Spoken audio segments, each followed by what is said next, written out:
One fine day, residents of the Shinagawa district noticed a crack in the sky.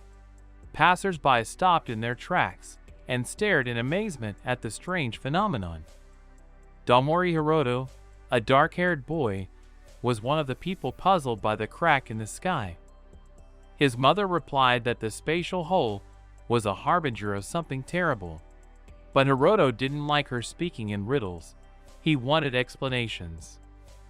His mother explained that the arrival of the demon lord was the most terrible thing that could happen. At that moment, flashes of lightning lit up the sky. The terrifying power of what was happening made it clear that something very powerful was trying to break out of the demon world. The information about the arrival of the Lord of Demons shocked Hiroto, because he knew that this godlike being had enough power to destroy an entire city. In response, his mother pointed to the spatial hole and ordered the boy to go to the epicenter and send the evil demon back. Hiroto had serious doubts about his abilities, but his mother squeezed his hand and said that even without using the arts of his ancestors, Daimori possessed a different kind of power. It was a great power capable of opposing even the past heads of their family. His mother's hand squeezed Hiroto's even tighter, and her eyes showed unwavering determination. The boy couldn't believe until the very end that such power was hidden in a loser like him. But Hiroto understood that she was right, and that someone had to start fighting for the city. His mother advised the boy to believe in himself. She knew that he never backed down. Hiroto confidently accepted the challenge and fearlessly went to the very epicenter of the spatial hole. On the same day, a group of people gathered near a huge boat in the city. They had recorded the appearance of a vicious first-class demon a couple of hours ago. A girl in a suit named Omine Heisei approached the very edge. She was interested in what her colleagues meant when they said that the creature had disappeared. A colleague explained that there were witnesses who had seen two unknown creatures clash in battle. Their identities had not yet been determined, but it was clear that both possessed incredible power. Upon hearing this information, Omine Heisei gave the order to document everything her colleagues could find. The girl clutched her head. She realized that her group had virtually no information about this first-class demon. Even if they send several high-ranking fighters, they cannot be sure of victory in the end. The witnesses claim that the monster had been destroyed by an unknown creature in a matter of hours left her stunned. Soon, a whole year had passed. The Horan Kitsuran Private Senior High School held an entrance ceremony. Daimori Hiroto was very excited and serious. He promised himself to work hard because his long-awaited high school life depended only on him. Suddenly, someone called out to him and patted him on the back. His friend Ichigo said that he noticed the boy's enthusiasm and thought that he had seen an attractive girl. Daimori Hiroto was confused for a moment. But the next moment, the boy happily threw himself at Ichigo and hugged him. He was pleased that his friend was concerned about him. But Ichigo was not particularly happy about this gesture, because other people might misunderstand their embrace. Hiroto apologized embarrassedly. He was glad that his friend still remembered him. Ichigo was alarmed by these words. Hiroto replied confusedly that they just hadn't seen each other in a long time. While the boy was making excuses, an attractive girl named Shirasawa Matsuri approached them from behind and greeted her friends cheerfully. Hiroto smiled in response and added that he was glad to see her at the same school. The friends continued on their way, chatting about the kendo classes that Matsuri was interested in. Ichigo began teasing Hiroto for fun. This amused the girl. She laughed and noted that the boys were still the same friends they had been before. Suddenly, an unfamiliar girl appeared behind Matsuri. She enthusiastically introduced herself as Mio Shizuka and said she was happy to meet the boys. Shizuka extended her hand to Hiroto, but did not shake Ichigo's hand because she was already in the same class with him. The girl's words surprised Matsuri, and she reminded her that she was already in the same class as Hiroto. Shizuka did not expect to hear such information. She began to awkwardly make excuses and refer to her poor memory. Hiroto shook the girl's hand and advised her not to worry, because he was also happy to meet her. But Matsuri didn't believe the boy's words and thought that he was upset after all. Hiroto repeated confusedly that he wasn't sad at all, but the girl fiercely advised him not to hide his true feelings. Shizuka and Ichigo stood aside and watched the couple. Suddenly, Shizuka remembered how Matsuri used to often yell at Hiroto. The girl was surprised that she had been able to forget the guy. At that moment, listening to Matsuri's monologue, he smiled sweetly.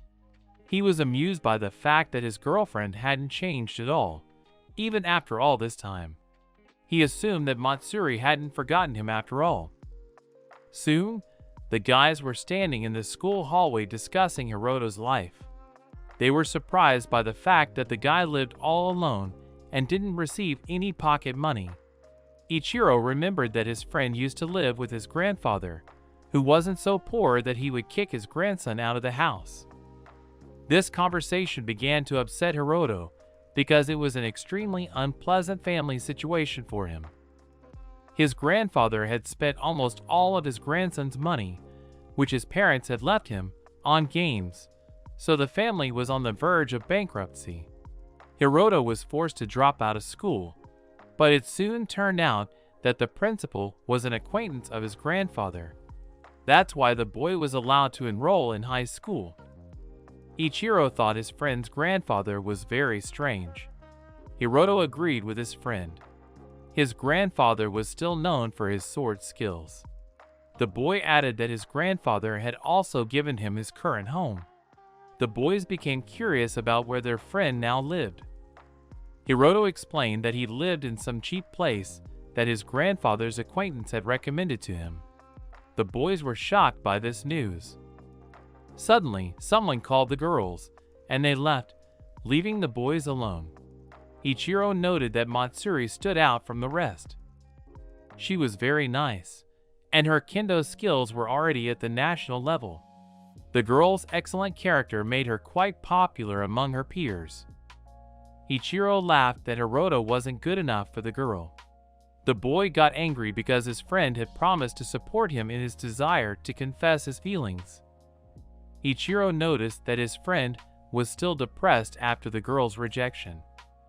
Hiroto replied confusedly that he was already fine because a whole year had passed. Watching his friend walk away, Ichiro thought to himself. He was sure that Matsuri would reciprocate the boy's feelings, but perhaps the girl was not completely honest with herself. Leaving the school grounds, Hiroto was surprised to see Matsuri standing there. The girl replied shyly that she was waiting for him. On the way home, the two had a pleasant conversation. The girl offered to help him unpack his new things for his home. Hiroto explained that his new place was past Yatsukami's shrine, and that he would be moving his things there tomorrow. Suddenly, Matsuri stopped her friend and asked him to listen to her. She wanted to apologize for what had happened a year ago. Suddenly, there was a loud screech of brakes from a car behind the girl. Hiroto reacted quickly and pulled Matsuri toward him.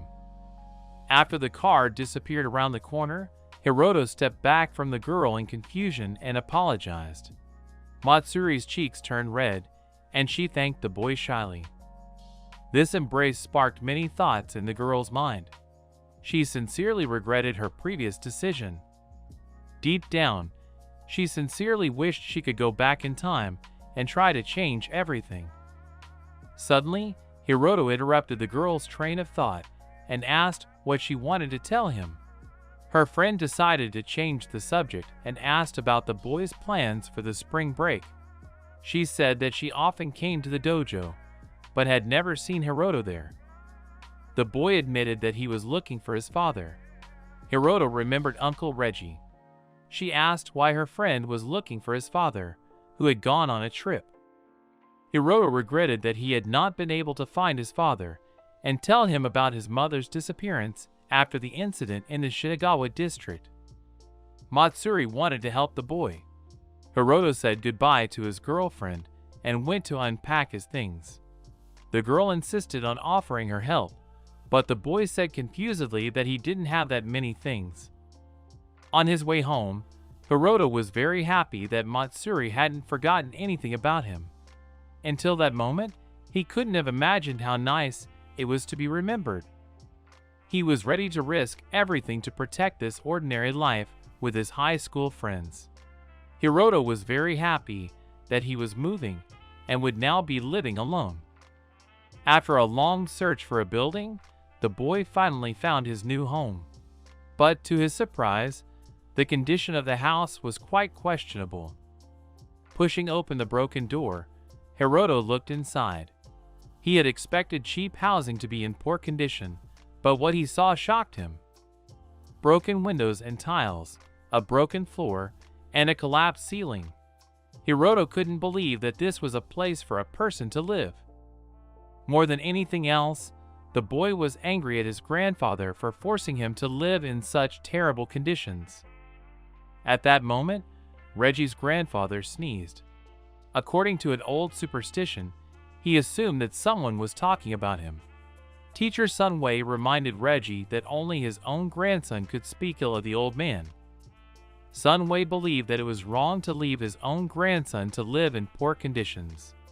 Reggie's grandfather was surprised that Master Sunway could not believe his own student. Reggie reminded him that Hiroto wanted a life in which he could make his own decisions. This attitude toward his own grandson surprised the teacher, because previously the grandfather had been very concerned about his relative, who was in a special situation. Grandpa Reggie explained that if Hiroto couldn't use his power because of his special situation, then he had to use the power that was available to him. He reminded the old man that in the past, he had entrusted the boy to him to study Sendu. Sendu power can be obtained by training one's own life energy to the maximum level. The training to achieve this is so difficult that many people have died trying to master this skill. Grandpa Reggie asked Master Sunway what level of Sendu power Hiroto had. The old man explained that the boy still had shortcomings, but he was already at the level of people who had been training for about 100 years. Grandpa Reggie was glad that his grandson had a talent for Sendu. But every time Hiroto used his power, he disappeared from people's memories. The shonens are still able to remember the boy, but he is not destined to live a normal life. As a member of the Damori family, he must become the guardian of the rift that connects the world of humans with the world of demons. The elders believe that in the future, Hiroto would become the vigilant guardian of Maraikakutsu. At that time, Hiroto was thinking about how to survive in his new dilapidated house. Every detail of the dwelling needed repair. In the end, the young man decided to start by setting up a tent on the property. While taking out the trash, the boy noticed a letter lying in the mailbox. The center of the envelope was the World Organization of Non-Standard Individuals. It was a letter inviting him to a completely different world. It is well known that the World Organization of Nonconformists manages nonconformist people, and to become a member, one must pass a rigorous examination. Each hero is assigned to a specific rank. Soon, according to the person's rank, he is given a task, for the successful completion of which he receives a reward. Hiroto received one such notification of an exam. But arriving at the exam venue in his casual clothes, Hiroto was shocked to find that the hall was festively decorated and people were dressed in expensive outfits. The boy didn't realize that this party was part of the exam, because the letter didn't mention anything about the style of dress at the event. Because of the boy's modest appearance, people in luxurious and expensive suits kept ogling him and thinking that he was part of the attendance or simply got into the event by mistake. This clearly embarrassed the young man. But taking all his will in a fist, Hiroto decided that he must stay at the event and get a rank on the exam, because this way he will be able to get the opportunity to officially work in the World Organization of Non-Standards. Through this job, he would be able to say goodbye to his deplorable situation and move on to a normal lifestyle. Hiroto stood in the middle of the hall and was already imagining how he would be able to afford to take a bath and have a nice kitchen. Suddenly, he heard a guy's voice calling out to the girl. But the dark-haired girl did not recognize the young man, so she asked who he was.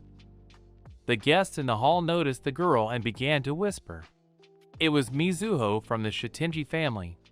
Everyone knew firsthand that she was not only beautiful, but also possessed powerful strength.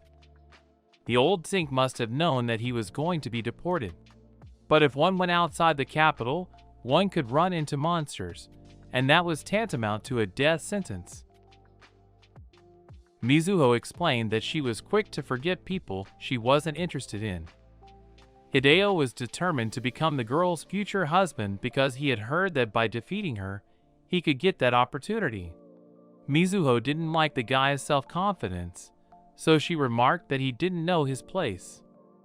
Those words made the guy furious, but the girl calmly replied that he wasn't worthy of her. People were whispering that someone should stop the guys, but only a person of high rank could do it, because the boy and the girl were representatives of noble families. But, to everyone's surprise, Hiroto intervened in the dispute between Mizuho and Hideo and stood between them. Everyone was shocked by this behavior. An ordinary guy in casual clothes dared to interfere in the dispute of the representatives of noble families. Mizuho and Hideo looked at the guy confusedly. He bowed awkwardly and introduced himself. He explained that since everyone would be taking the exam together, they all needed to get along with each other. But suddenly, Mizuho was overcome by a strange feeling. She could clearly see that Hiroto was releasing his spiritual power. This prompted her to think that the guy had decided to stop them by force. This outcome did not please Hideo, so he grabbed the boy by the collar and began to intimidate him. The boy awkwardly tried to explain that it was all a misunderstanding. Hiroto explained that it was just a peculiarity of his body that always let energy flow through. The boy and girl were surprised that the boy couldn't control his spiritual power. The people around them started laughing at Hiroto because he dared to come to the exam without even knowing how to restrain his spiritual power.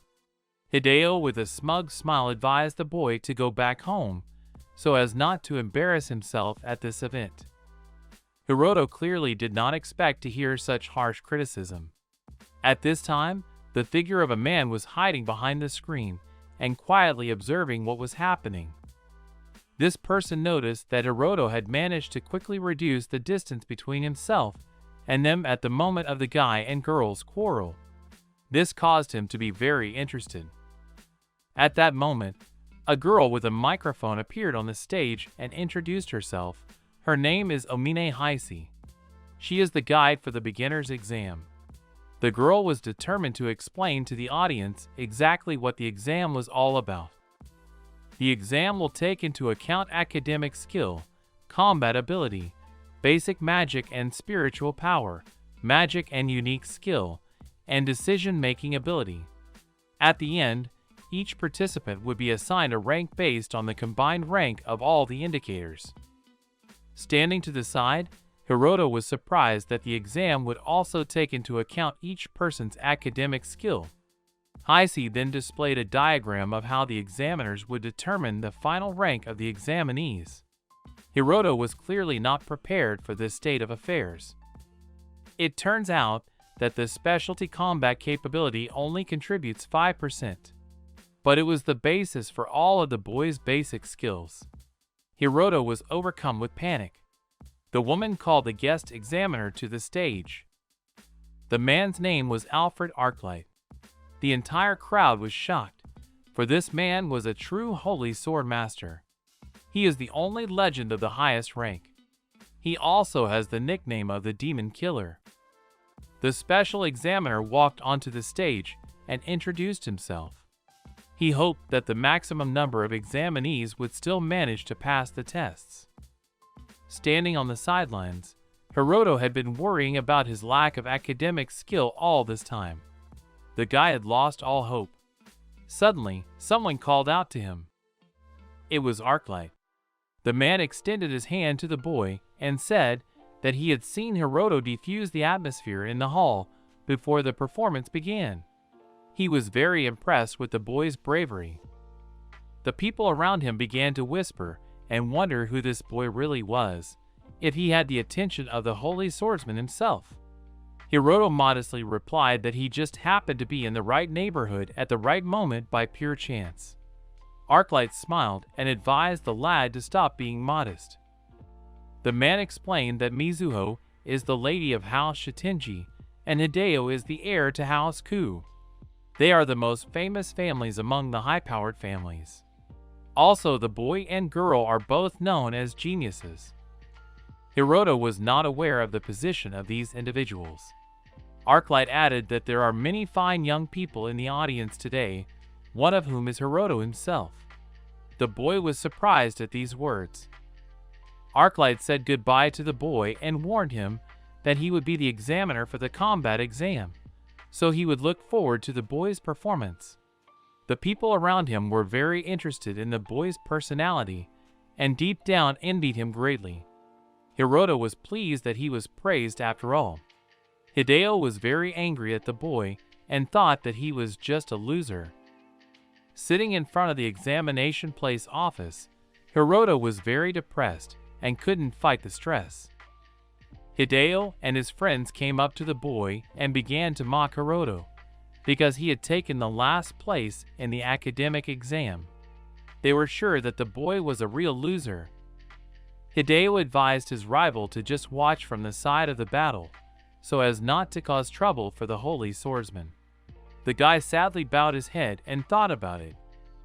Since the guy knows the special characteristic and weakness of the evil spirit, he is almost certain that it must be one of the people he fought in the past. After all, they were all humans. Hiroto was very afraid that he wouldn't be able to obtain a rank, because then all his dreams of a stable life would never materialize. On the battlefield, blow after blow was being thrown. People were watching with their mouths open as Mizuho fought Arclight. The man was surprised that the princess of the Shitinji family was also a genius in battles. At the end, Arclight stated that he completely understood the girl's strength, and he was really scared to think about it. The next person was next in line. Hiroto was amazed by Mizuho's fighting skills. Passing Hiroto, the girl told him that if he didn't try his best in this part of the exam, this might be his last chance. Mizuho was confused by the boy's surprised face, so she asked if everything was alright. Hiroto awkwardly replied that he was just surprised that the girl remembered his name. But Mizuho blushed and embarrassedly stated that it was just a fluke. She justified herself by saying that if anyone in her group failed the test, it would leave a bad impression. Hiroto thanked the girl sincerely. Hiroto was announced as the next test subject. The Arclight standing in front of him didn't even break a sweat after the last fight. There was also a powerful aura traced around the man. It was clear that Arclight was incredibly strong. The man admitted that he was very interested in the boy. Hideo, who was watching this, was angered by the examiner's words. He sincerely didn't understand how the man could be interested in a boy who couldn't even control his own strength. There was a reason. The reason why the score in this test was only 5%. Of all the types of magic, there is one that strengthens the body. With it, a magician could strengthen his body significantly without training. The warriors using Senda knew this very well. But suddenly, Arclight declared that he would now treat Hiroto in a special way and give all of his 100% power. Heisi was horrified. She tried to reason with the man, but he wouldn't listen to her. He stated that it was only for 3 minutes, but if the guy still resisted him, the man would revise the grade for Hiroto's combat exam.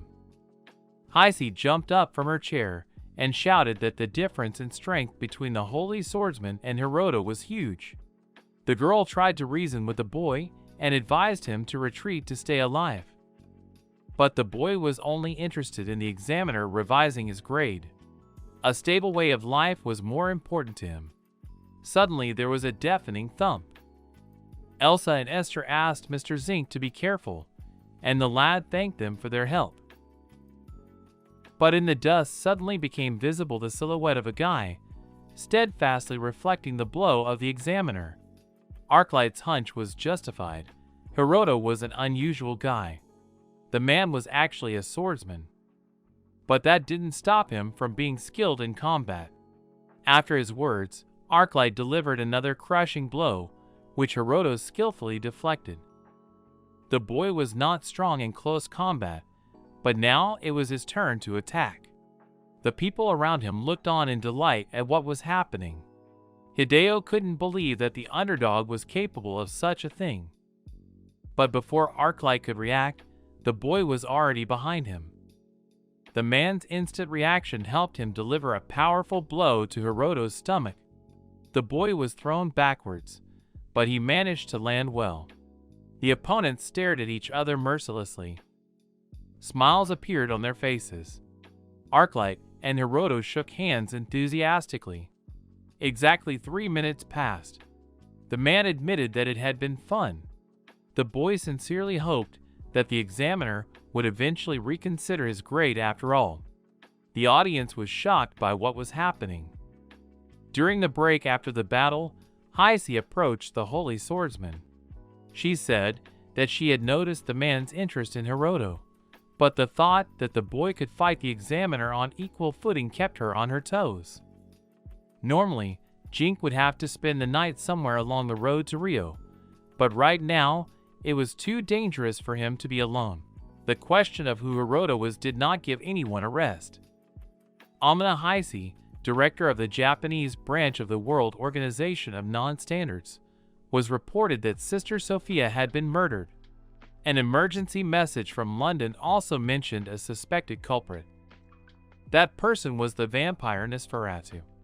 The headmaster was clearly disturbed. Nosferatu were one of the few non-humans that recognized human society. It was a very powerful being that had lived for thousands of years and possessed strength comparable to a class of vicious demons. The man and woman were single relatives who hated public attention, so Sophia's murder raised many questions for Heisei. It was also unknown if the disappearance of some ability holders had anything to do with it. He also had to get used to having to cut up monsters. With these thoughts, the hero slowly brought the knife to the neck of the dead goblin.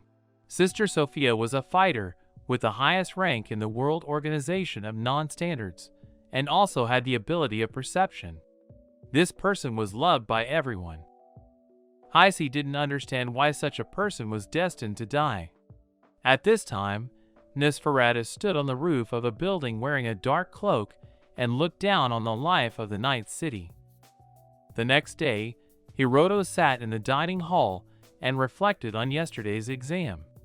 The boy remembered the holy swordsman's promise to revise his exam grade if he gave his best in the 3-minute fight. Right now, the boy already doubted that Arclight would keep his promise. Hiroto wanted the taijutsu back with all his heart. It was the one thing he was so sure of. If the guy didn't get the rank, his dreams of a stable life would never come true. Suddenly, one girl approached the guy's table. The blonde girl, standing with a tray, smiled and asked to sit at Hiroto's table in a friendly manner. The boy bewilderedly allowed the girl to sit down next to him. She said her name was Marion, and she was very happy to meet Hiroto. The boy was surprised that the girl knew him. She explained that the boy was quite famous and handed him a cup of coffee. But thoughts of last place in the academic skill exam quickly popped up in Hiroto's mind, which made him very sad. He thought that everyone was making fun of him. Marion confusedly said that she didn't mean that at all. With a smile on her face, the girl admitted that although the written test was difficult for the boy, his taijutsu was excellent. Marion supported the boy, reminding him that it was the final rank that mattered, not a single exam. Hiroto was very flattered. The guy praised the girl's good Japanese, to which he received the reply that she was 1/4 Japanese. Her mother was French. Hiroto noticed that Marion spoke of her mother in the past tense. Accordingly, the girl was left without a loved one. The boy apologized for asking about such inappropriate things, but Marion assured him that it was okay. The girl said that her mother had indeed died last year. Taking a sip of coffee, the girl confessed that she thought Hiroto was a wonderful person. Although she is very shy, but Hiroto is easy for her to talk to. These words brought a smile to the boy's face. Suddenly, someone's quick footsteps were heard. A blond-haired boy with his own guard entered the dining hall. This caught the attention of all the students. The guy approached Marion and, placing his hand loudly on the table, inquired about the girl's identity. But she didn't realize who the guy was to her. The man was indignant that Marion did not recognize the face of a member of the head of the family, so he roughly grabbed the girl by her clothes and said in a threatening tone that his name was Jean-Pierre, and he was the one who could order her around. But first the Zinc would like to hear what happened to them. To make a long story short, their group was unlucky enough to encounter a red ogre. The red ogre was a huge monster of a rank. The lad was interested in Raphael's vestments. Jean-Pierre was furious that the girl's mother had stolen such a relic from them, and now Marion herself claimed that she had nothing to do with the House of Orleans. Those around them whispered quietly and marveled that a representative of such a noble family was now at their side. At this moment, the clinking of a cup was heard. In the next second, something hit the young noble family's back with force. One of the adventurers scared in displeasure and exclaimed that they were out of good weapons because of the red ogre. The hero didn't want anyone to see this before he left the country, but apparently he had no choice. Marion began to beg the boy to stop, but he was adamant. Jean-Pierre ordered the girl to put her hands on the ground and crouch down in front of him doggy style. He wondered how far the girl would go for a regular guy. Marion obediently complied with the order. Hiroto started to apologize to the guy, but that made the member of the noble family even angrier. The cracking of clothes was heard. Jean-Pierre ripped his shirt right on Hiroto. Everyone stared in surprise at the guy's torso and chest, which were covered with deep scars. This caused the representative of House Orleans to be afraid, so with horror on his face, he asked how the guy got so many scars. Hiroto's gaze made Jean-Pierre fearfully hide behind the backs of his guards. But to everyone's surprise, Hiroto only bowed to the guy and apologized for daring to upset the representative of a noble family. The people around him were amazed that the guy bowed in a posture expressing reverence. Because of such a gesture, they thought Hiroto was a lowlife. Jean-Pierre clearly did not expect this turn of events, so he ordered his subordinates to follow him out. As Jean-Pierre left the room, Hiroto exhaled a sigh of relief. The people around him, throwing strange glances at the boy, advised him to change his clothes. Suddenly, someone called out to the boy. Marion appeared behind Hiroto's back and started begging the boy to forgive her, since he had to humiliate himself so much because of her. Hiroto, with a smile on his face, good-naturedly replied that the girl had no need to worry, since it wasn't her fault. He informed her that he had to take a break and change his clothes. Marion looked after the guy with a guilty look. After Hiroto changed his clothes, he noticed Mizuho in the hallway, but passed her by. Suddenly, the girl grabbed the guy's shoulder and asked why he was avoiding her gaze. Hiroto awkwardly excused himself that he was actually just in a hurry. This clearly didn't please the girl. Mizuho stated that she could have slammed the guy's face into the ground, but Hiroto chose to bow to him and Marion. This caused obvious irritation on the girl's face. While the orc was distracted and about to crush Alec, the hero decided he had a good opportunity and jumped on the monster's neck. The guy explained that Mizuho could defeat the representative of the noble family right on the spot, but next time it would create more problems for Marion. This made the girl furious. She didn't understand why Hiroto thought his humiliating act was the right decision. She didn't believe it could have made any difference to Marion's situation. Hiroto hesitated for a moment. He replied that he wasn't trying to change the girl's situation because he didn't have that kind of power. Hiroto turned around and said with a smile on his face that the only one who could change his position was that same person. The guy stated that he wasn't trying to improve anything. He was just doing what he wanted to do. These words puzzled Mizuho. Suddenly, Hiroto remembered that the exam for measuring magic and spiritual power was about to begin, so he should hurry up. A blonde-haired girl named Elia was waiting for him in the office for the spiritual power exam. She ordered him to stand on top of the circle and then release his spiritual power to the limit. Hiroto wanted to tell the girl something, but she didn't listen to him and simply said that there were always more people in the spiritual power department than in the magic power department, so the guy should just finish the task in silence. Elia capriciously stated that there were so many exceptional newcomers this year that it was very tiring. The guys from the magic power department had already finished their work and went out to have fun, which made the girl envious. But from now on, Alec considered himself a slave of Jink and was going to follow him anywhere. His partners were shocked, and Zink asked Alec not to solve it so easily. Elia warned that she would now unleash magic power to measure the boy's spiritual power, as the two powers repel each other. Hiroto stepped into the circle, but suddenly something unexpected happened. Elia felt an incredible power. She declared that even among this year's exceptional students, the boy is outstanding. But the thing is, Hiroto stood quietly in the circle and did nothing. 30 minutes later, Elia was already lying down with no strength. The girl asked the boy if he was going to leave, since she could no longer continue the ordeal. The whole thing turned into an awkward atmosphere, so Hiroto thought that there was no more point in making the girl measure the flow of his strength anymore, so he should go home. The boy said goodbye to the examiner and headed for the exit. By this time, it was already getting dark outside. Hiroto walked sadly from the convenience store as something strange suddenly happened. Some incomprehensible feeling suddenly overcame Hiroto. The next moment, he saw two bloody corpses lying on the ground.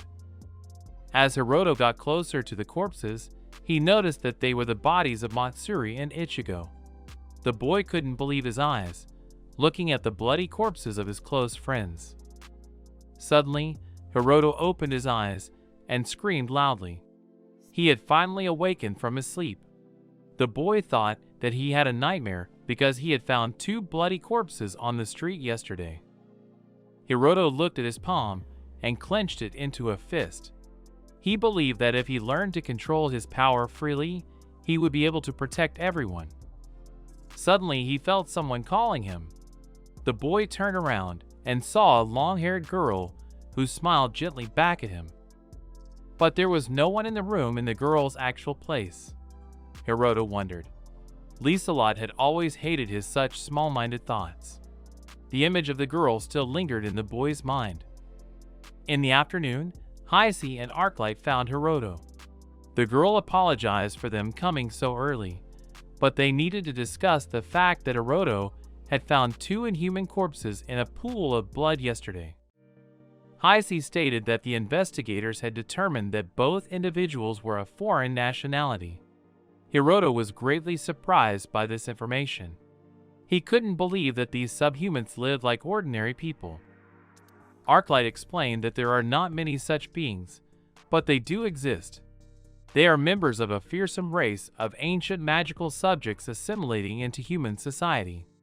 They possess a skill that is not noticeable to man or other examiners. Arclight reported that they had not realized much from the events of the previous night, but there was one feature that still surprised him. The fact that neither the man nor Heisei, who had higher ranks, were able to notice these individuals, but Hiroto was able to do so. Heisei asked the guide to keep it a secret from the other examiners. She knew it wasn't fair to make Hiroto keep this terrible memory to himself, but she didn't want panic to set in. The boy expressed understanding and said that there was nothing wrong with it. He was used to it by now. This brought a look of surprise to Heisei's face. Hiroto hastily replied that he wasn't too concerned about the matter. On her way out, Heisei said goodbye to the boy and wished him good luck in his exams. He was grateful to the girl. On the way back, Heisei shared that Hiroto is a good boy, and she wished many people were like him, because then things would become much easier. Arclight, walking beside her, laughed and remarked that passing on sons and daughters from respectable families was quite a challenge for the girl. Meanwhile, Hiroto had already headed to the exams. The next test was for magical ability, which was 30% of the final rank grade. It was written on the pamphlet for the examinees to take into consideration the fact that their abilities are varied and broad, so it was better to come to the field that best suited their abilities. Hiroto decided that since he belonged in close combat, he should go to where the mock battles were held. The boy peeked through the crack of the ajar door and was surprised. There were a large number of people in the huge hall. Each of them was engaged in an activity that suited him. Hiroto didn't know that weapons or objects were allowed to be used in the exam. The thought of a sword popped into the boy's mind, but he quickly tried to get rid of it. At that moment, Marion pulled out a dagger and ordered Raphael's robes to appear. Mizuho used a spell to show off her magical abilities. The secretary stated that this year's pledges are really amazing. Marion killed 9 lower-class demons completely invisible.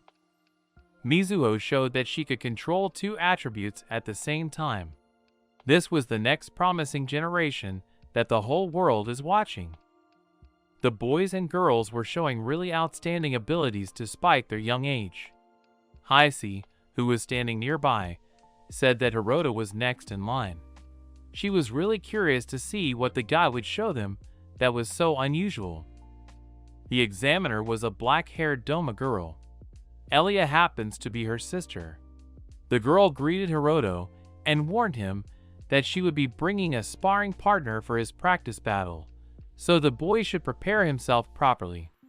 Hiroto clenched his fists and set about his duties. A special energy arose around Hiroto.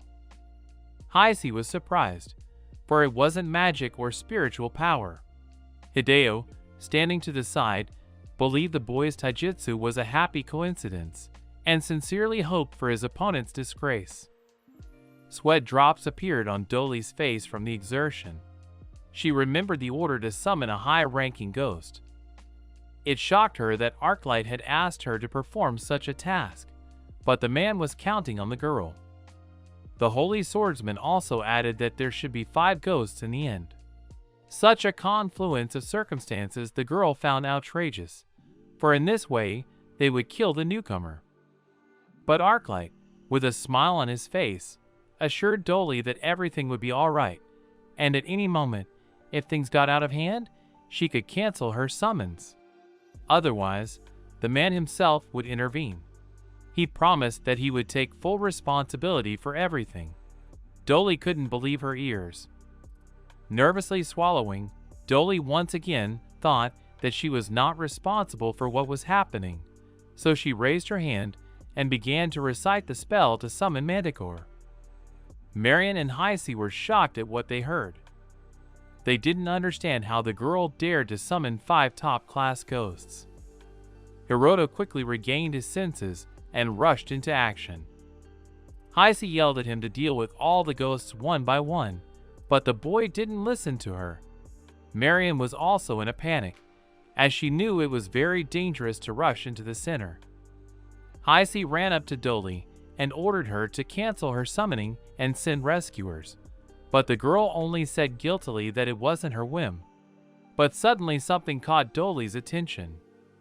Standing on the battlefield was Hiroto, surrounded by 5 dead ghost bodies. There was a large column of dust in the air. It now came to Heise's attention that, because Hiroto had jumped into the very center, the ghosts had attacked each other. All 5 of them had been killed. Hiroto pulled back and said that he had killed one himself after all. But suddenly the boy heard Mizuho's furious cry. The girl was furious. She stated that the boy was literally trying to kill himself, and even having multiple lives would not justify his actions. The boy didn't understand why Mizuho was mad at him. After all, he had defeated everyone in the end. Mizuho angrily said that it was just luck. Standing to the side, Arclight at this moment was pondering what had happened. He wondered if Hiroto really saw through the movements of his enemies, so he made the decision to jump to the right place. But his train of thought was interrupted by Heise, who was informed that what had happened was a request from the Holy Swordsman. From the calm expression on the girl's face, the man was even more frightened. He began to make excuses, saying that if the situation required intervention, he would immediately do so. Heise shouted angrily that Arclight should know that the World Organization of Non-Standards had a duty to ensure the safety of their precious recruit. Suddenly, the girl was interrupted by a phone call. She was notified that she was receiving a call about the murder of Sophia's sister. Heise reported that the culprit was most likely the one who had killed the other ability holders that had been talked about a few days ago. The girl wondered why they were targeting ability holders after all. The receptionist replied that the culprit is able to devour the person whose blood they suck out. Heise didn't understand how that was possible. Vampires are a race in which each individual is extremely different from the other. But Heise had never heard of such an ability before. Nosferatu were non-humans whose powers were beyond human comprehension. The secretary informed her that there were several search parties in the vampire communities at the moment. Heise was promised to immediately report any information they could find out. Heise inquired about the vampire's rank, to which she was told that his name was Gaston, and he belonged to the 1500 class. But by absorbing the abilities of other possessors, he could already rise to demonic class. Heise was shocked. The girl on the phone reported that Gaston had already absorbed some dangerous abilities. These included Sister Sophia's ability, the ability to confuse and stop the thoughts of others, and the ability to blend his existence into something without arousing suspicion. Heise knew that this was a very problematic ability, as it allowed Nosferatu to easily infiltrate any organization. The girl stated that she knew the search would not be easy, but she still had hope for her secretary. But at that moment, Heise was already under surveillance. Gaston, watching her, smiled predatorily. He was pleased to find the abilities, and even the risks written and described so carefully. The vampire knew that the exam sites of ability holders were indeed the best places to conduct exams. He believed that all the blood and abilities of humans belonged to him, and he would be sure to absorb them. The conference to evaluate the examiners dragged on a lot. Hiroto was the problem. All the other participants had already been evaluated by the committee. Elia said that even in today's intuition test, Hiroto's ability to analyze and adapt to changes in his environment was incredibly high, but his magical sense was very poor. Heise said that even though Hiroto's written test was a failure, his knowledge of high-level ghosts and demons was amazing, as if he had seen them before. Arclight was amazed that the guy possessed A-class taijutsu, which was simply unthinkable. Elia stated that although the guy has A-level spiritual power, he can't use it, so it remains useless. Sitting in the locked-in room, Esther leaned his hand against the window where a small bird sat.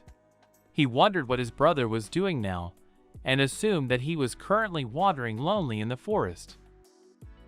Dolly and Elia were very frustrated, as there was no way they could determine the boy's rank. Suddenly Heise clapped her hands to get everyone's attention.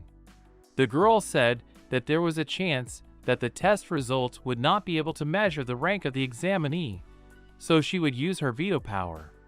After the meeting was over, all the examiners went about their business.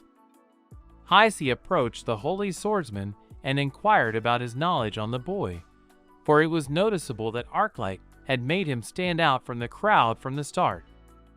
Arclight stated that there was a chance that Hiroto was a Sendo user. The girl was shocked at such a guess. Sendo is a power that is different from spiritual or magical power.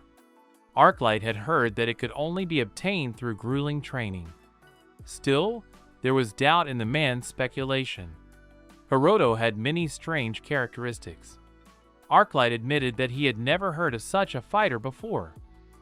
Based on the man's speculation, Heisei concluded that the test really couldn't determine the boy's class.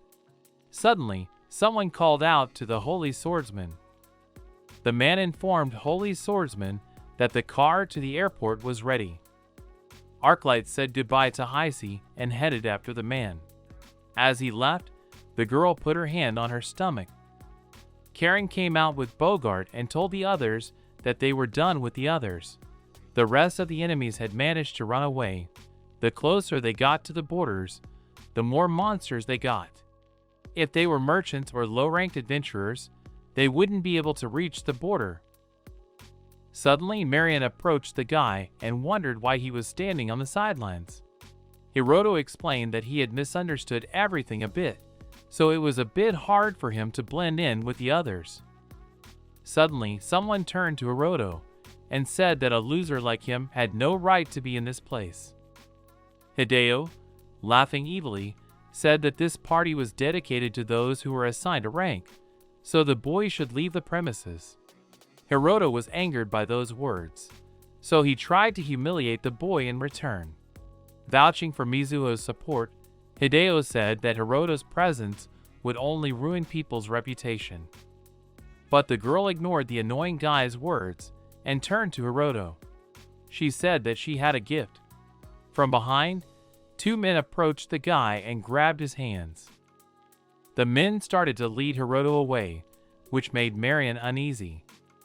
Mizuho smugly said that she was only returning the guy's debt. Suddenly, Mizuho stated that Marion was really very strange. This caused the girl to be surprised. Mizuho explained that she didn't understand why the girl was friends with a weak guy like Hiroto. Marion embarrassedly replied that the guy wasn't weak at all, and it was very easy for her to hang out with him. Besides, after Kona got him into trouble, he is very kind to her. Marion shared her thoughts that despite Hiroto's abilities, he is a strong man. She's sure he's even stronger than her. That got Mizuho thinking. The girl turned around and said that she could never understand Marion's logic. She tried to suggest to herself that the boy had no right to even speak to her, for he could not control his spiritual power. Suddenly, admiring exclamations of women were heard in the crowd. Mizuho and Marion turned around as well. In front of them stood Hiroto in a smart business suit. The boy embarrassedly muttered that he couldn't accept such an expensive gift. The girls were simply discouraged by the guy's appearance. Marion immediately complimented her boyfriend, while Mizuho embarrassedly pretended that the suit didn't suit the guy at all, and she had rented it. Mizuho explained that the outfit was an apology for hitting him against the wall, so she asked him to accept it. Hiroto thanked the girl with a smile. There was no limit to the hatred and envy of Hideo, who was watching everything. The man was silent for a while, then coughed. It was hard for him to admit, but since he was able to get here, then everything was fine. The girl loudly announced that she congratulated everyone in the room, because they had successfully obtained the rank. For some people it was expected, some people exhaled in relief, but for Hiroto, it was a real celebration. Heisei decided to start with rank A because it was too early for the higher level guys to be given out. Mizuho and Marion received the highest rank in this challenge. First, they should have raised the hero rank in the local adventurers guild. Also, Zinc didn't have a registration to work with, but his enchantment magic would help him. Hideo also received an A rank. There was no limit to his ego. The high rank holders were called to the stage and honored with certificates. Hiroto sincerely congratulated Marion on her victory. The girl thanked the boy and said that she was able to achieve such a result only thanks to Hiroto. The boy was surprised, since he hadn't done anything special for his friend. The examiners continued to hand out the results. At the very end, Hiroto realized that he was the only one who hadn't been given a rank yet. It was obvious to the guy that he would be assigned the lowest rank. But even this outcome of events, he was insanely happy because he would be able to get a job. In the end, Hiroto was summoned to the stage as a low-rank D holder. But the guy was very surprised that his certificate had a lot of notes on it. Mizuho started to hustle the surprised guy to come on stage. All the adventurers living there were madly happy to see Karen. A red blush immediately appeared on their faces. Heisei said that even though the boy's rank seems very low against the others, it's still a pretty good result. Last year, the highest level was rank C, and one of the people who got it was the Orleans family's eldest son, John Pierre. When Hiroto heard the name, it was as if he was electrocuted.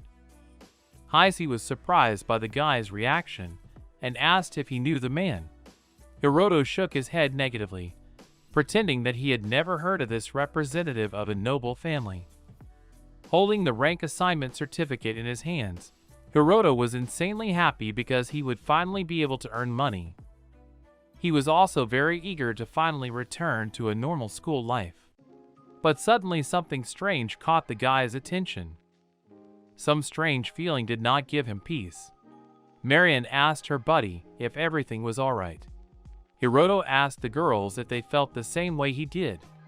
Mizuho replied that it shouldn't be surprising, since there were plenty of people with strange abilities in the hall. The girl assured the guy that it was just his imagination. But a strange premonition did not give Hiroto rest, because it was the same emotions he felt on the day when he found the corpses. Suddenly Hiroto began to hear a strange voice. At the same moment, the guy shouted, ordering everyone to leave the building. The announcement of the results of the ranking examination was completed. Heisei once again congratulated all the examinees on their admission. But as the girl was coming down from the stage, a phone call suddenly sounded. When she picked up the phone, she was urgently ordered to stop the exam immediately.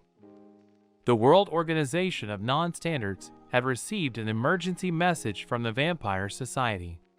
They learned this information from the sole survivor among the 3 assassins they had sent on the trail of Sophia's sister's killer. Heisei was greatly surprised. It turns out that those people Hiroto found were the killers.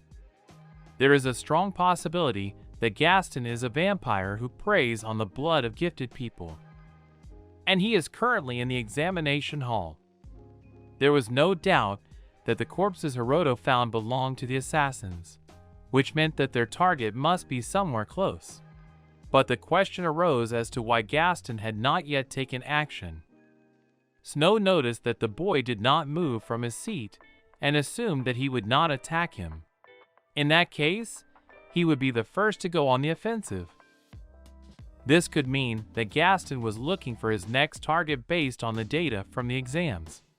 Now everything fell into place in Heisei's mind. The girl was just about to tell everyone to end the party when suddenly Hiroto's voice rang out, ordering the examiners to quickly leave the building. At that moment, the boy headed towards the unremarkable guy with glasses at full speed and threw a powerful punch. Heisei was completely terrified and didn't understand why the boy dared to do such a thing. But the guy with glasses sharply deflected the boy's punch and threw him straight into the wall with all his might. All the people stared dumbfounded at the man.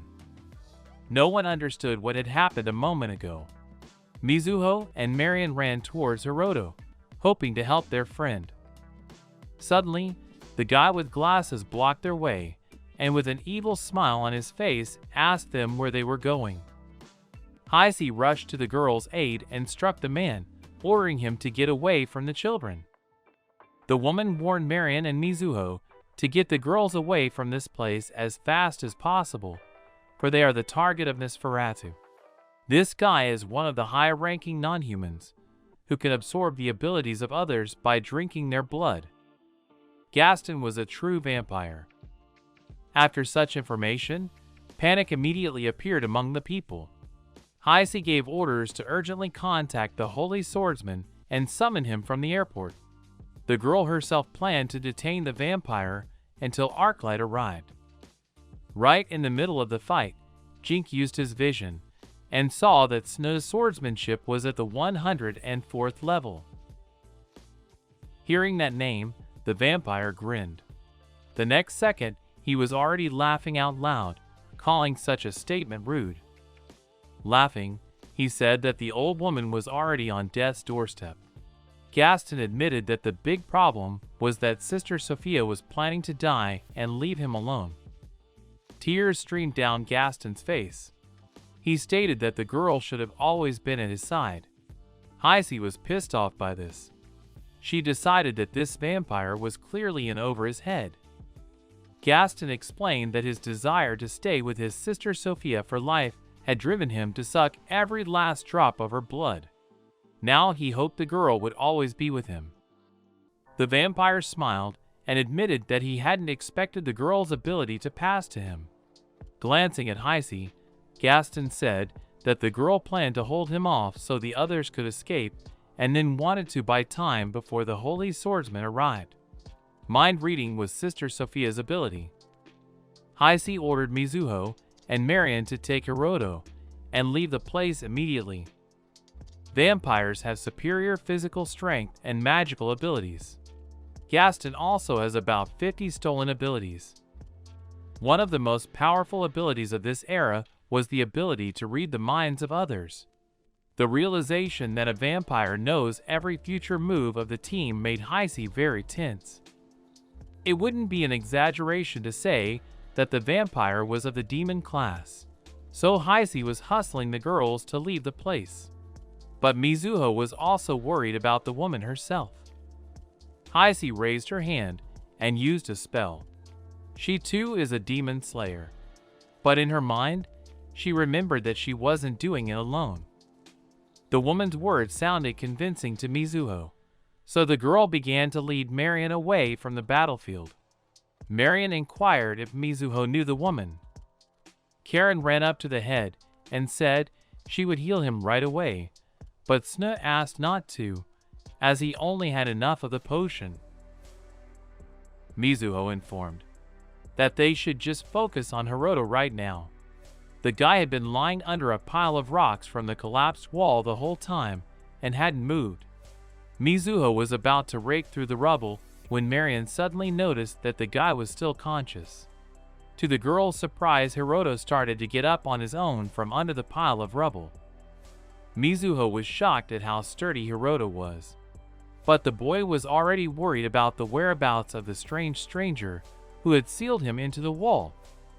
Meanwhile, on the battlefield, Heisei was going full force and landing blow after blow on the vampire. Gaston was only dodging, mocking the girl. He smugly informed the girl that he knew exactly where she was aiming. Gaston grabbed Heisei's wrist. The vampire laughed loudly and announced to the girl that he would take the ability to use spirits, even though he wasn't going to do that. But at that time, a shadow appeared behind the vampire. A powerful blow sounded, but Gaston managed to bounce away. He was amused that his opponent thought he could suddenly attack him. As the column of dust settled, Hiroto's figure appeared right in front of Heisei. Gaston recognized the guy he had recently thrown back into the wall.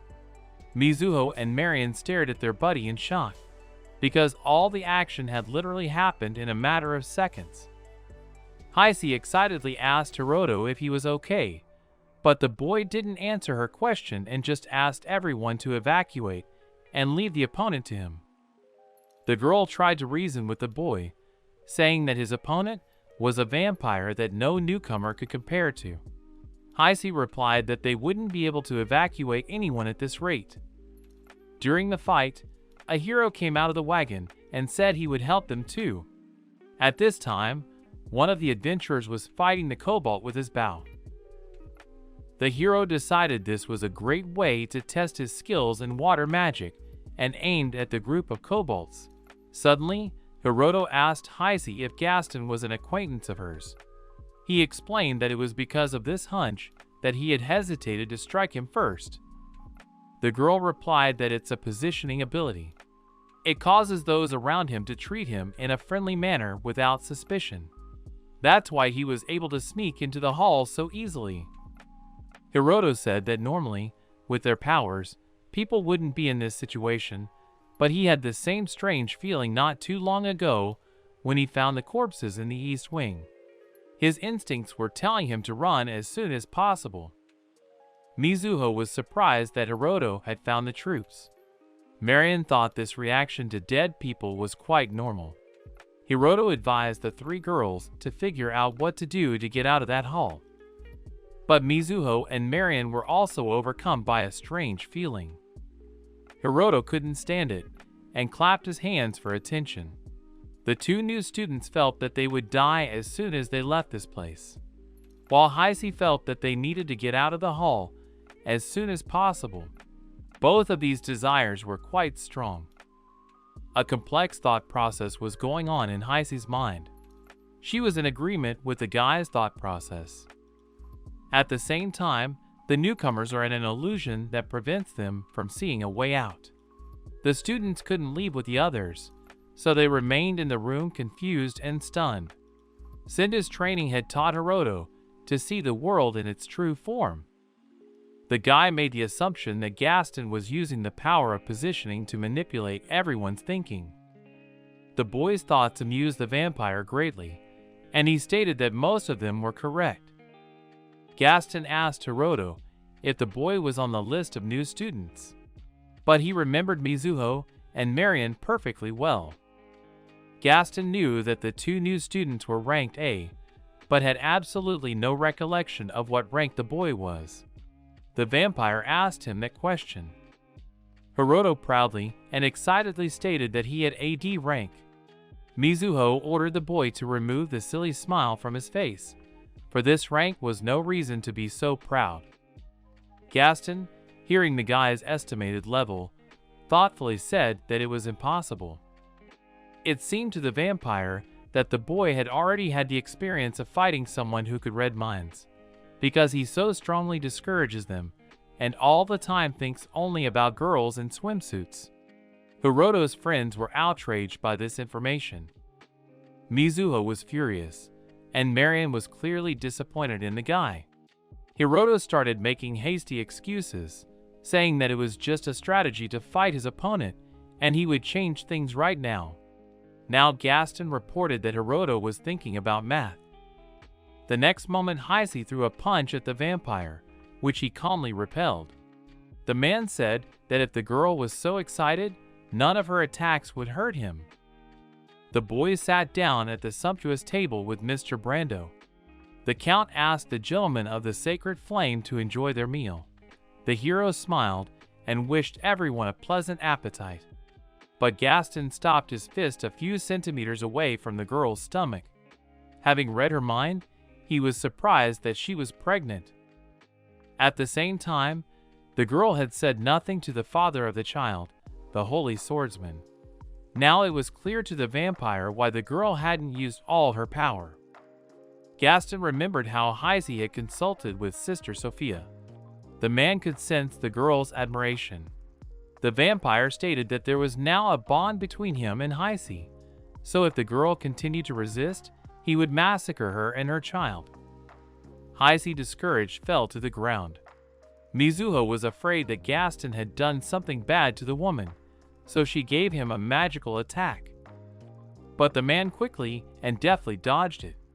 He considered it rude, for in his opinion, he had done nothing wrong. Gaston approached the girl and stated that he did not like the manner in which she spoke to him. The man stated that the girl needed to be put in her place. Gaston said that the girl did not know how to talk to people, and she herself had noticed others saying that on more than one occasion. Her position in the Saitinji family was much more attractive than her personality. Gaston stated that none of the people see what Mizuho is really like, and even her talent is only a burden to people. He concluded that the girl's only virtue was her last name. This made Mizuho lose her temper. She clenched her fist with anger. Screaming that Gaston knew nothing about her, she threw a powerful punch at him. Gaston dodged and retaliated with multiple punches to Mizuho's stomach. The man had said that ranged attacks were the most basic tactic for using spirits, something the girl was well aware of, which in doing so she simply pounced on the vampire. Gaston called Mizuho an amateur. At this point, Marion took out a small vial of holy water and asked her to banish the evil. The hero was completely unaccustomed to such a thing and admitted that he was a bit uncomfortable. The man grabbed the girl by the throat and said that he likes more reserved girls and Marion is just another feisty girl. But Gaston pointed out that Marion is a kind girl who can't watch someone else suffer in front of her. But the man decided to press the hurt and reminded Marion how her mother had let her father die. The girl has never been able to forgive her mother, so she blames her for what happened, which has caused quite a lot of pain to the mother she loves so much. The woman had protected the holy weapon that was now in Marion's hands. However, while sitting at his textbooks, the boy thought that Jinkuro didn't have to suffer like this. Suddenly, Hiroto's foot struck the vampire's face. Gaston flew off into the wall, leaving behind a huge hole. Those present in the hall turned at the sound and began to look at the hole in the wall. Marion, who was sitting on the floor, was coughing heavily, trying to catch her breath. The girl heard Hiroto's voice calling out to her. The guy who seemed so unreliable, but so friendly and kind, had saved her again. Marion looked up and saw Hiroto standing courageously in front of her, shielding her from danger. The guy ordered the girl to take Mizuho and leave the place. The girl noticed that Hiroto looked like a completely different person now. The guy called out to Heisei and advised her to get the other students out of the hall, even if she had to yell at them. That way it might work to break the illusion that the students had fallen into. Hiroto stated that they could not afford to lose even one outstanding student.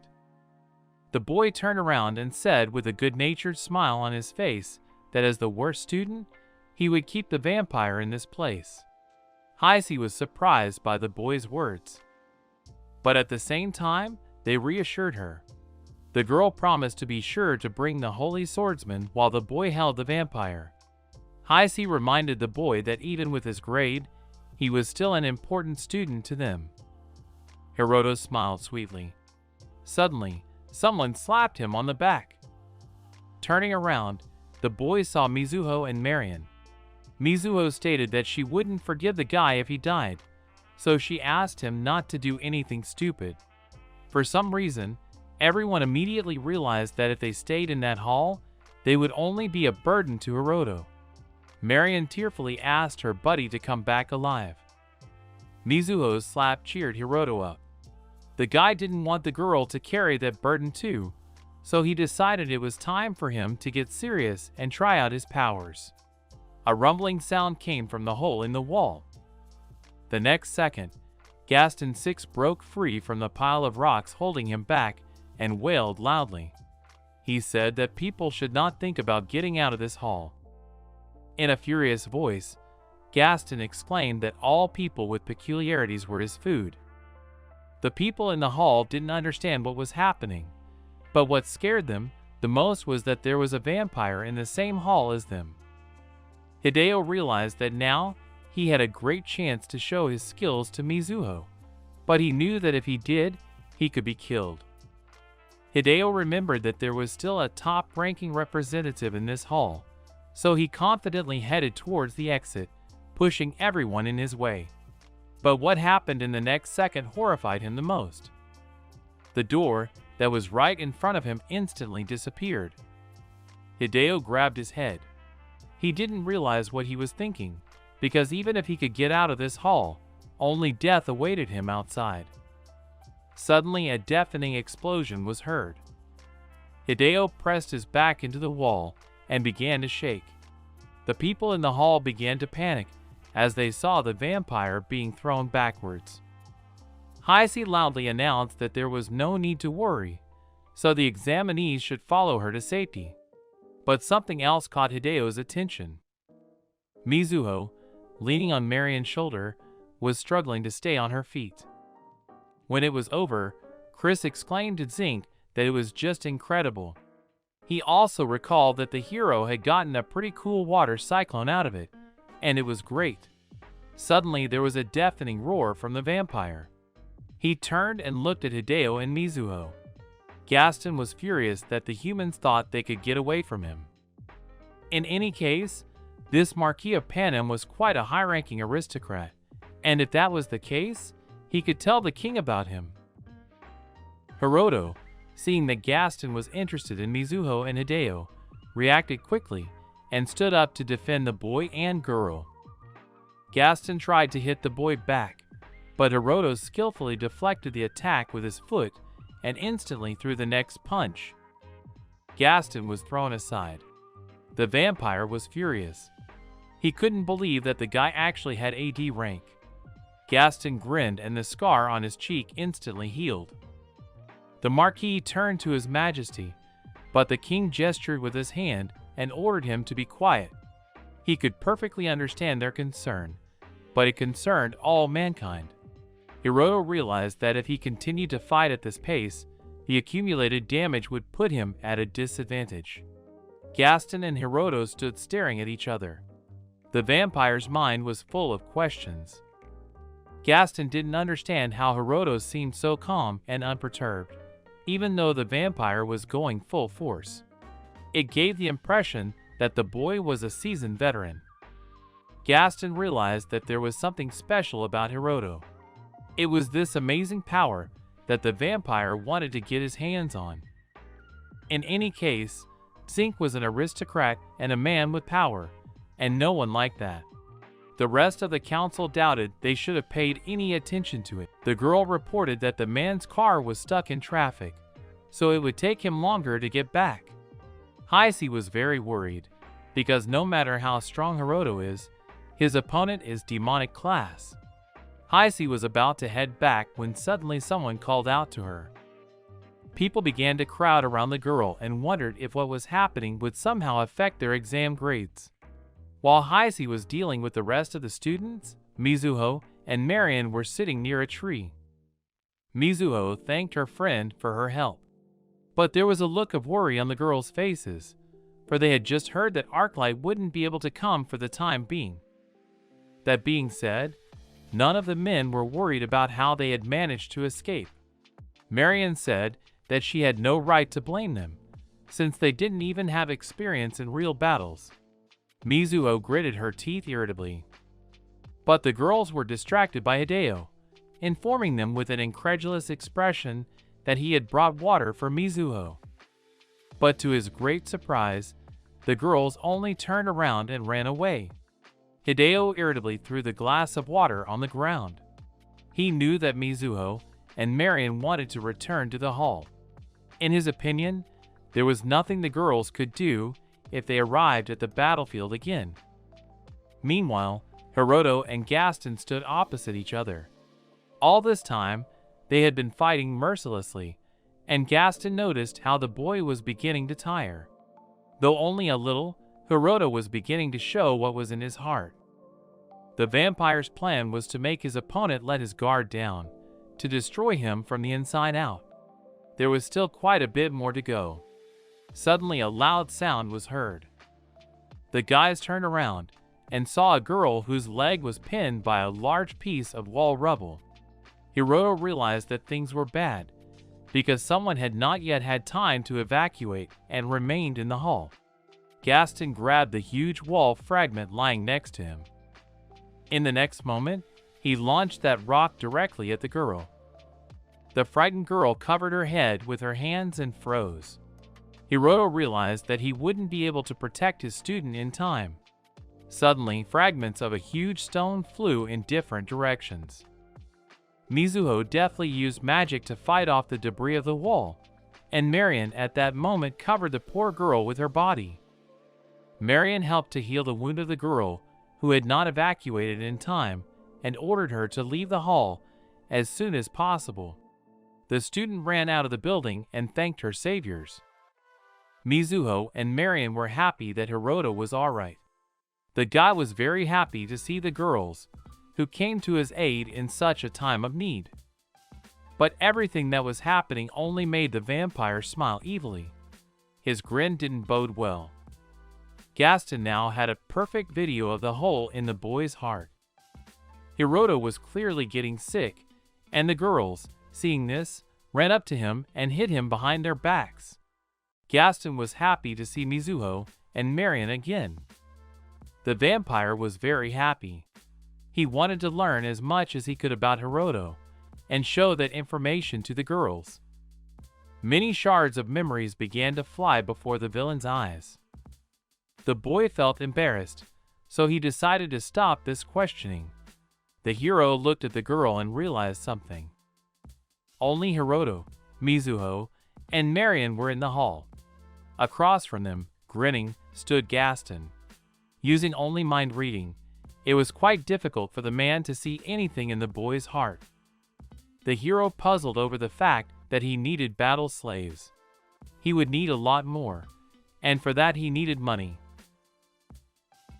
Gaston realized that even if one spoke vaguely, the words would have a clear meaning to the person who guessed what they were talking about.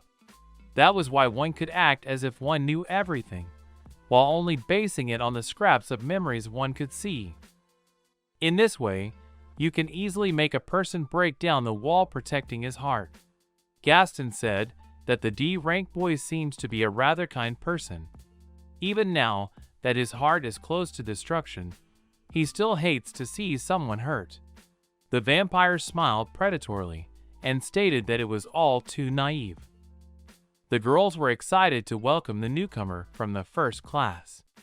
They had heard that he was an adventurer of S rank. As it turned out, the rumors were true, and he turned out to be really handsome. The vampire reminded Hiroto how he lost his mother and added that it was all because of the boy's naivety. In the vampire's opinion, kindness was not the answer to everything, and if Hiroto had been more decisive, all of these events could have been avoided. The vampire blatantly gloated and smirked. Mizuho interrupted the villain and told Hiroto that there was no need for him to listen to the vampire. But turning around, the girls were shocked by what they saw. Hiroto stood motionless and his blank stare was staring at the floor. Though he wanted to scream and cry, but he couldn't do anything. The guy was broken, but he didn't crumble, he just stood still. Marion clenched her fist and clenched her jaws with anger. Hiroto tried to bring Hiroto to his senses by shouting his name. Mizuho stated that although the guy seemed unreliable on the outside, he was actually very strong. Marion confidently shouted that she believed the boy's kindness stemmed from his family. The girls started walking confidently towards the enemy. They stood in front of the villain and told him to his face that they would not forgive him for hurting their friend. Gaston only smiled contentedly. Mizuho and Marion began to cast spells, preparing to strike. They simultaneously raised their hands and launched the magic straight at the vampire. Blog waved his hand defiantly at the guy and said that he would like to hire him, use his rank S to the best of his ability. A pillar of dust rose into the air. Nothing could be seen. Mizuho and Marion couldn't figure out if they had managed to overpower the enemy. Marion shared the assumption that it was impossible for the vampire to escape such firepower. Mizuho praised her friend for managing to slip through the protective barrier during the attack. Marion embarrassedly stated that Mizuho's attack was also executed perfectly. The girls looked at each other and smiled. But suddenly, the silhouette of a vampire appeared behind their backs. Gaston, laughing and clapping his hands, stated that the attack was indeed awesome. His facial expression did not bode well. The girls turned around and looked shocked at the still alive villain. They didn't know how he had managed to dodge so quickly at such short range, but they knew for sure that Gaston would definitely kill them. The man put his arms out in front of him. The girls were beginning to feel visibly sick. But suddenly Hiroto grabbed the vampire from behind. Gaston screamed, ordering the guy to let go. There was no way the girls had expected such an action from a buddy broken from memories. Gaston was furious that Hiroto was holding him back. He was angry that he still hadn't managed to completely overpower the boy. Gaston threw Hiroto straight into the wall with all his might. Thousands of debris flew apart, but Hiroto was still able to stand on his feet. The vampire walked up to the boy and began his speech. The vampire was amused that the boy thought he would be forgiven if he could save his two girlfriends. Gaston laughed and got Hiroto's attention. The villain said that the boy could never be rid of that sin, and the people Hiroto loved died because of the boy's fault. Gaston confidently and ruthlessly stated that it was Hiroto who had killed those people. The boy sitting on the floor could not believe his ears. But Gaston continued his speech. He said that because of Hiroto's weakness and kindness, people died, and the boy himself is still standing in this hall only because others died because of him. Gaston stated that Hiroto had killed the man he loved, killed his friends and mother, and ultimately consumed their lives. Hiroto's legs trembled. He clutched his head confusedly, staring blankly at the floor. The boy cried out desperately. This brought a satisfied smile to the villain's face, for it all meant that the boy was finally broken. He asked Hiroto to let him drink the student's blood, for they would eventually die anyway. The vampire's last words were that humans would eventually still be able to live inside him. To Hiroto, already almost lying on the ground, those words were like an electric shock. The hero replied that if he hired regular adventurers and servants, he might get spies from the Rosal to join him. He did not do so purely out of consideration for his own safety. The girls trembled and could not say a word. Gaston did not understand this reaction of the girls, so he wondered where they were staring at. Suddenly, Gaston felt a silhouette behind him. He turned around and screamed in horror. A black shell with nothing but white gaps in its eye sockets stood motionless right next to the wall where an exhausted Hiroto had been lying not long ago. The vampire didn't realize what was happening, but in the next second something strange happened. Suddenly, a huge amount of memories came flooding back. There was a feeling of sinking to the bottom. The next moment, Gaston found himself in an unfamiliar place. He began to look around, not realizing where he was. But something caught his eye. Liselot, her hand clenched into a fist, spoke Hiroto's name, standing in front of him and looking him straight in the eye. The vampire managed to touch Hiroto's memories. Scraps of memories flew before his eyes, of friends that were dear to the boy, of people he had hoped to find common ground with at school. But for some reason, Hiroto had given up on connecting with those people to be consumed by loneliness. Gaston was in a huge castle, but the man did not know the place. Looking around, he made the assumption that it was a demon world. Suddenly something else caught his attention. Liselot was standing there, holding a clenched fist to her chest and looking at Hiroto hopefully. The girl was asking the guy if he was really going to use a special power. Hiroto replied that he had no choice, since he couldn't defeat a catastrophe-class monster without it. Liselot reminded him that the guy still hasn't found his father, but that's the reason he came to this world. If Hiroto uses this special power, he won't be able to return to his old world normally. The sword that Hiroto was so eager to use was going to break his connection with everyone in the end. Liselot tried to reason with the guy. She said that even if the guy could defeat this monster, everyone would forget about him. The girl asked Hiroto if he really agreed to those terms. Hiroto looked at the girl bitterly. Goosebumps ran down her body. She clenched her fist and said that she understood.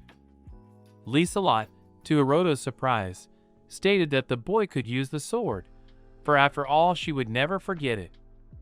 These words stunned the boy. He looked dumbfounded at the girl smiling so genuinely at him. Hiroto abruptly grabbed the girl's hand and pulled her tightly against him.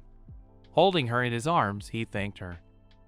Now, to the vampire watching this, the price for Hiroto's strength became clear. Anyone who knew the guy or had anything to do with him would soon forget him. Gaston couldn't imagine what it would be like for the guy to live in a world where no one remembered him. Suddenly, another memory of Hiroto appeared in front of the vampire.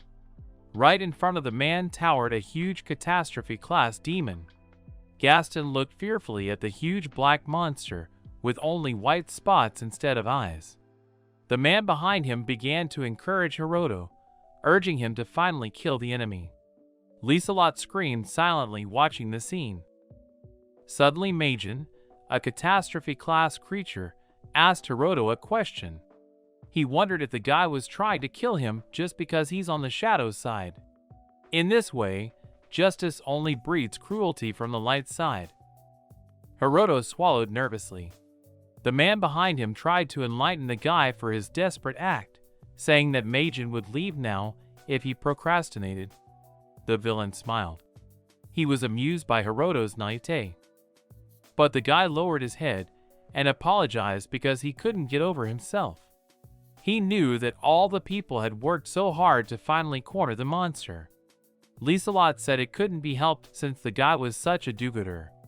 In her opinion, Hiroto was so kind and straightforward that it was dangerous. The people standing to the side asked for the queen to stop the love quarrel. Liselot was not happy to be interrupted. But Hiroto thanked the girl, which brought a cute smile to her face. In the next flashback, Hiroto was already running across the field. He was very tired, and his breathing was labored. The guy was trying hard to catch his breath. But his gaze opened up to a view of a field drenched in blood. Hiroto was horrified. He lost the power of speech. The boy saw the bloody corpse of his beloved lying on the grass. Hiroto fell on his knees in front of the girl and, pressing her body to his chest, cried bitterly. Suddenly, the boy heard the monster's voice. Meijin wondered why Hiroto was crying. After all, he himself had not finished off the villain last time. Hiroto shouted furiously and ordered the monster to show himself. Meijin replied that he was no longer in the place, but the guy still shouldn't worry. The souls of all those killed people will serve the monster, but this sacrifice is not enough for him. Meijin said that Liselot will live forever in suffering inside him, and he himself will look forward to his next encounter with the guy. Hiroto stared at the ground with a distraught look. He promised to kill the monster next time with rage and hatred in his voice. Gaston, who was watching this whole picture, couldn't believe that Hiroto had actually experienced all of this. There was nothing left in the guy, no feelings or emotions. Only the thirst for revenge was visible in his heart. Gaston clutched his head, trying to regain his senses. He couldn't stand these horrible memories any longer. Suddenly, a sword stabbed into the ground next to the vampire. He looked at it with horror. Hiroto stood staring devastatedly at the sword with the remains of the monster's body hovering around it. Gaston knew that the curse of vengeance was not lifted even after it was accomplished. Hiroto no longer had a raison d'etre for existence. The boy was called out, and he looked up into the sky. His black blurred gaze suddenly became alive again. Hiroto saw his beloved. Liselot didn't know what to do with the guy, for he was blaming himself for everything again. Liselot looked at Hiroto fondly and said that she loved him. She loved any Hiroto, both the one who was merciful to his enemies and the one who walked the road of revenge. She loved the guy and everything about him. Lieselot said that was why she wanted Hiroto to remain himself and never lose his heart. The girl hugged the boy and stroked his cheek. Pulling away, Lieselot said with a gentle smile on her face that she and Hiroto's team would always look out for him. Suddenly Gaston opened his eyes and fell to his knees. The feeling of exhaustion never left him. He thought it might be a side effect after experiencing the guy's memories for a few minutes. Hiroto began to take one step at a time. Everyone looked at him with fear. But the guy walked past the vampire without even looking at him. He was heading towards the girls. Mizuho and Marion looked at Hiroto with fear. But the guy only apologized for putting the girls through such a nightmare. He picked up Marion and carrying her in his arms, he said that he would be sure to bring them back safely. After carrying Mizuho and Marion to safety, he smiled and asked the girls to hang around for a while. Turning around, he suddenly conjured a sword in his hands. Hiroto knew that when the girls woke up, they wouldn't remember him anymore. The guy's gaze did not bode well for his opponent. The reflection of the sword showed the look of fear and terror on the vampire's face. At this time, Reggie's grandfather felt an electric shock. He instantly realized that his grandson had broken the seal. Teacher Sunway agreed with the old man. Reggie didn't know how many times the boy had already used this weapon, but he knew for sure that Hiroto's friends wouldn't remember him anymore. This was indeed a real misfortune. This tragic result happened because of the spiritual and magical power in his body. They were the spiritual power that people considered the second coming of the first head of the Damori house, and the magical power that Hiroto inherited from the only queen in the demon realm, that is, his mother. The simultaneous use of the two opposing powers gives the boy boundless strength. But because of his existence and connection in battles, Hiroto can't save himself, which is why everyone forgets him. But Uncle Reggie knew that if someone could be found who would remember the boy, it could be the impetus for everyone to remember him. Someone who wouldn't forget about Hiroto until the very end could save him.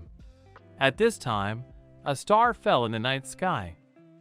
The girl, sitting on the windowsill and looking out the window, noticed the falling star. Suddenly she remembered Hiroto.